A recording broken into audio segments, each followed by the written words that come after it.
અમદાવાદમાં દુષ્કર્મના આરોપીને પોલીસની ગોળી વાગી પંચનામા દરમિયાન આરોપીએ ભાગવાનો પ્રયાસ કર્યો। હેબતપુર વિસ્તારમાં આરોપીએ ભાગવાની કોશિશ કરી પોલીસ પર હુમલો કરી ભાગવા ગયો। સ્વ બચાવમાં પોલીસે આરોપીના પગમાં ગોળી મારી। ઘટનામાં એક પોલીસ કર્મી પણ ઇજાગ્રસ્ત થયો। આરોપી ધર્મસિંહને સારવાર માટે ખસેડાયો। આનંદનગર પોલીસે સમગ્ર મામલે તપાસ હાથ ધરી। હેડ ઓફિસ ગુજરાત મનોમંથન 9।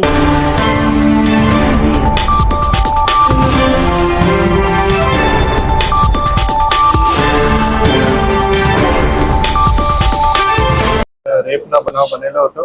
એમાં અમદાવાદ પોલીસની અને જુદા જુદા ટીમ બનાવીને આરોપી ધરમસિંહ રામશંકરસિંહની ગણતરીને કલાકોમાં ધરપકડ થઈ હતી। તે પછી એને મેડિકલ કરાવીને અને એને ડીએનએ સેમ્પલિંગ પર કરાવી દીધા હતા અને આરોપીએ ભોગ બનનારના મોબાઈલ પર ચોરાઈ લીધા હતા, જેને માટે હેબતપુર વિસ્તારમાં એના રિકવરી પંચનામા પોલીસ દ્વારા કરવામાં આવતા હતા। એ દરમિયાન પોલીસથી ભાગવા માટે એને પીઆઈ પરમારની જો પિસ્ટલ છે, સર્વિસ પિસ્ટલ છે, એ ઝૂંટવીને પ્રયત્ન કર્યા। એમાં ઝપાઝપી થઈ અને એ ઝપાઝપીમાં એક પોલીસ કોન્સ્ટેબલને વાગ્યા છે અને એના પછી પોલીસે ઓવરકમ કરવા માટે એને પ્રયત્ન કર્યા અને એમાં બીજી પણ રાઉન્ડ ફાયર થયા। એ રાઉન્ડ એને પગમાં વાગ્યા છે।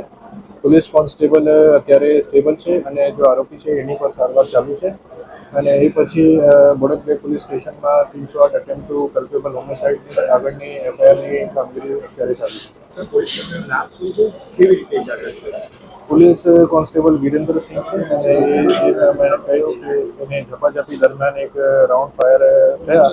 એ રાઉન્ડમાં એને પગમાં વાગ્યા છે અને અત્યારે સ્ટેબલ છે। આગળ એની ઉપર એક એફઆઈઆર થશે 308 IPC attempt to culpable homicide અને એની ઉપર તપાસ કરવામાં આવશે। એ પીસી પોલીસ કોન્સ્ટેબલ છે વિરેન્દ્રસિંહ અને એને પગમાં ગોળી વાગી છે, અત્યારે સ્ટેબલ